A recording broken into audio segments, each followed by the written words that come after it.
Hello you guys, welcome to Beauty in the Garden. Today I'm going to be going outside to be doing a trellis system for my cucumbers and my melons. So this coming spring I want to go ahead on and plant some long American cucumbers and some Boston pickling cucumbers. That is what I plan on doing on one side of my trellis, and on the opposite side of my trellis I am planning on planting cantaloupe and watermelon. This is an old greenhouse, and I'm going to go out there and I'm going to frame it, and I'm taking you guys with me. So let's go. So what you guys going to need is some fencing wire.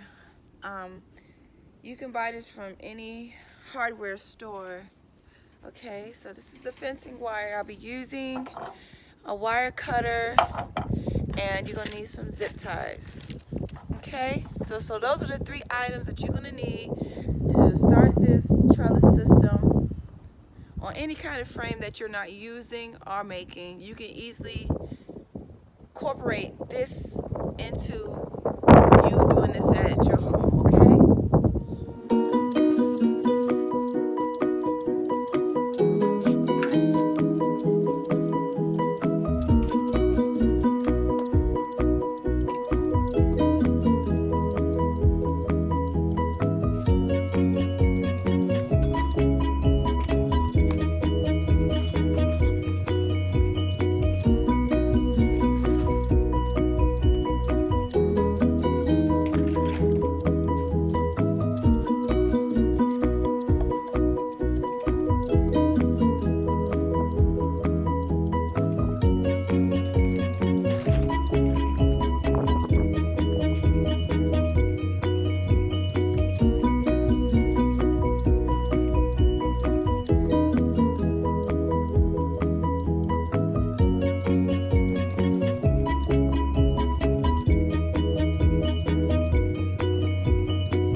Right now we're taking the wire cutters.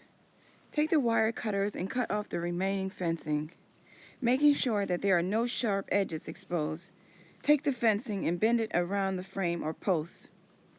And we are all done. This is the final results after zip tying the fencing to the frame. And now I have a trellis system strong enough for my cucumbers. And here is the bed right below it. Guys, it's the end of the video. So today we just went over how to build a simple trellis system with a frame that you are not using. If you do not have a frame, you can easily use two 2x4 posts and tacking nails to tack the fencing to the post. Bury the post and you have a simple trellis system for the spring to carry your cucumbers, your melons, and any of your climbing vine type of plants. So please don't forget to give this video a thumbs up, subscribe to my channel, and leave a comment below. And remember, there's beauty in everyone's garden. And bye-bye for now.